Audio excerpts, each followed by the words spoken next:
those people that use any rubber compound in their business, and specifically in the mining industry where we have a lot of conveyor belts, there is now a new product called Beltfix 102. Hi, I'm Peter Lawson from Biz Connections. I'm today with Glenn McGrath. Glenn and I have been working together with Beltfix 102 to bring it into Australia and try and get it on the market. Glenn, what brought you into Beltfix 102?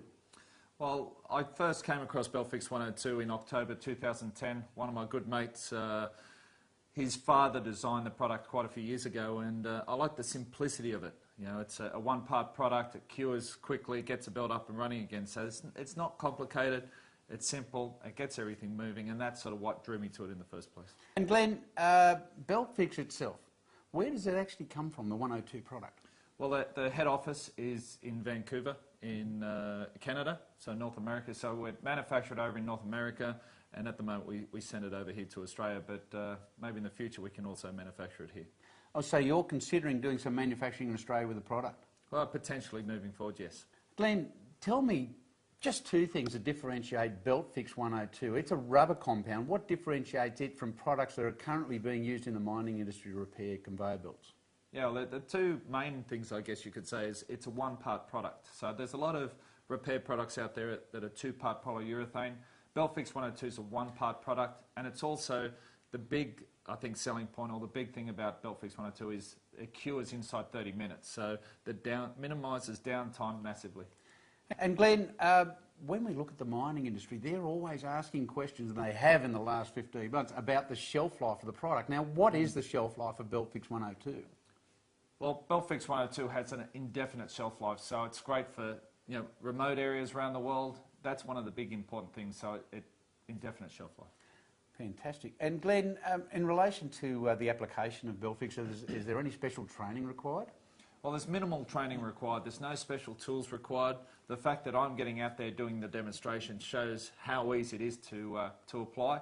But the important thing is the preparation and application has to be done well. And for it to be done well, to make it successful, and so there's a little bit of training we like to do to certify people using it, but it's very minimal. And Glenn, you've got a very, very important media life, very busy media life. Where do you get the time with Beltfix? What are you actually doing to get this distributed in the country at the moment?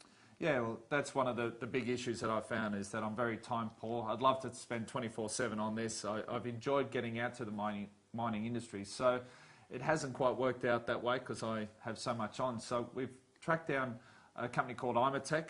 They have a great name within the mining industry. So they're our sub-distributor. They're the guys that are getting it out there for me, and sort of we're working close to get close with them. Okay, so Imatech are selling similar products to yours in the mining industry?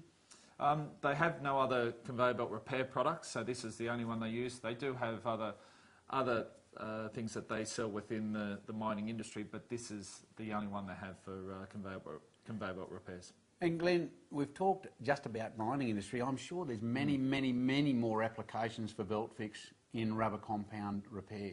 Oh, exactly. You know, it was designed for conveyor belt repair, but I think any rubber application will be perfect. It's what's called a thermoplastic elastomer, and it would work well on anything that has rubber in it. So the potential is huge, as I can see. Glenn, there was one thing you mentioned: truck tyres in the mining industry that we repaired. And they come up all right? Well, potentially. You're working with high pressure inside those tyres, so you have to be a little bit careful there. So that's one thing we're looking at for the future. Okay, fantastic. Now, if you want to contact Beltfix 102, we have the website down below here. Also, if you need to get in touch with Imatech, who are the distributors of Beltfix 102 in Australia at the present time, we'll leave their details on the screen for you to jot down as well. Now, stay tuned for some more testimonials on the Biz Connections website.